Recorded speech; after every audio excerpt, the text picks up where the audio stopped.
পুরীর জগন্নাথ মন্দিরের সাথে সাথে আসানসোল ইস্কন মন্দিরেও হয়ে গেল জগন্নাথ দেবের স্নানযাত্রা উৎসব। এদিন সকাল থেকে পুজো পাঠের মধ্যে দিয়ে জগন্নাথ দেবের স্নানযাত্রা শুরু হয়। এই উপলক্ষে বহু ভক্তদের ভিড় ছিল চোখে পড়ার মতন ইস্কন মন্দিরে। ঠিক তেমনি প্রেমের দুটো প্রান্ত হচ্ছে রাধা প্রেম আর কৃষ্ণ প্রেম। কৃষ্ণ প্রেমের শেষ প্রান্তে রয়েছেন মহাপ্রভু, আর রাধা প্রেমের শেষ প্রান্তে রয়েছেন জগন্নাথ। বোঝা গেল? তো জগন্নাথ কৃষ্ণ তিনি যখন বৃন্দাবন ছেড়ে তিনি যখন দ্বারকায় গেলেন, দ্বারকায় গিয়ে, আমি সংক্ষেপে বলছি, দ্বারকায় গিয়ে তিনি দ্বারকার রাজা হলেন, কিন্তু তার মনটা সবসময় কোথায় পড়ে থাকতো? বৃন্দাবন।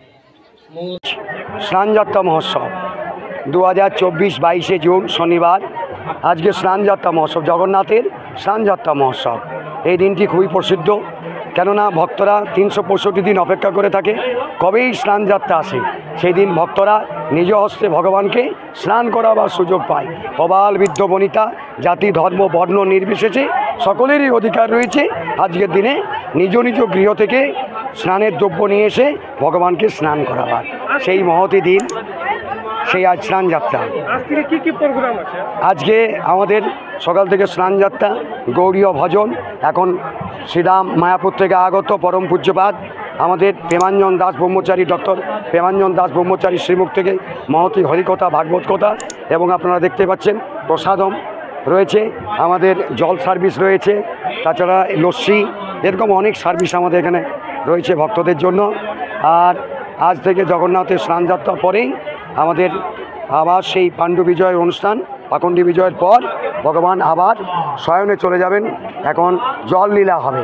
আজ থেকে 15 দিন যাবৎ জগন্নাথকে আর দর্শন হবে না, ভক্তরা দর্শন করতে পারবেন না। আগামীকাল থেকে জগন্নাথের দর্শন আর হবে না। এবার জগন্নাথ আমাদের আসানসোল মন্দিরে চলে যাবেন। আবার সকলকে 7ই জুলাই রবিবার ঠিক বেলা 2টোর সময় ইস্কন বেণীমাধবনগর ইস্কনের পুরনো মন্দিরে সকলকে জানাই সাদর আমন্ত্রণ। হরে কৃষ্ণ।